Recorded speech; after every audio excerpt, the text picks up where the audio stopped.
was a second attempt to do a home movie from my own flat, which I'm much enjoying, in fact. I want to just celebrate Harry Eng, who I met many years ago, a Chinese-American who was extraordinarily inventive. He's best known perhaps for bottles like this, which he made with his knot inside an impossible object. He made much more elaborate ones, which I can show pictures of. But when he came to visit me in 1993, it was actually, I put it in my diary as 19th of July, 1993. He asked me, as I was driving into my flat, to stop by a greengrocer and get some paper, because he wanted to show me how to make clothes with paper. Old Chinese art, I suppose. But it has to be very, very thick paper, like you use for potato sacks. And this one was apple sacks, I think it was.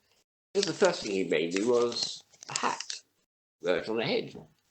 This isn't just a party hat to wear. This is a functional hat to use to protect different elements. It'll protect me from cold, light rain, probably not heavy rain, but it's definitely functional and not meant for decoration. And it's also, because it's been made by him, inside you'll see it's got his name. Wow, that makes it valuable to me because it's a memory of a wonderful man. He died only about 3 years later, which is very sad, very early.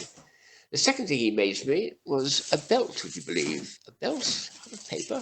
Don't forget, this is very strong paper. This is a paper belt, which is certainly not as strong as leather, but it's still pretty good. It'll keep my trousers in, and it'll keep my shirt in, my trousers up. The interesting part about it is the way he locks it in there. The buckle of the belt is actually all done with paper. That end is just that. Goes into this complicated piece, and he was so keen to show how it worked, he gave me a spare piece of just the actual mechanism for the buckle. Very interesting bit of folding. I've got to work out exactly from remembering 27 years ago how it worked. But the idea is that is now a belt, a working belt, which I could use instead of whatever. I'm using braces now, actually, but I could use a leather belt. The third item he gave me was another hat, but this is a sun visor. It's worn up there like that sort of thing.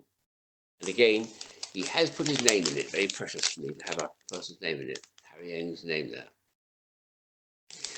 And then the last item which he made, he was all sitting there quite patiently making them while I was discussing and talking and giving him jokes and showing him novelties from my collection. He gave me, I think probably the paper left over, a large wallet thing. It's not clothes, it's a wallet for keeping documents in and so on. So treating it as a wallet for funny money. This is a giant £20 note.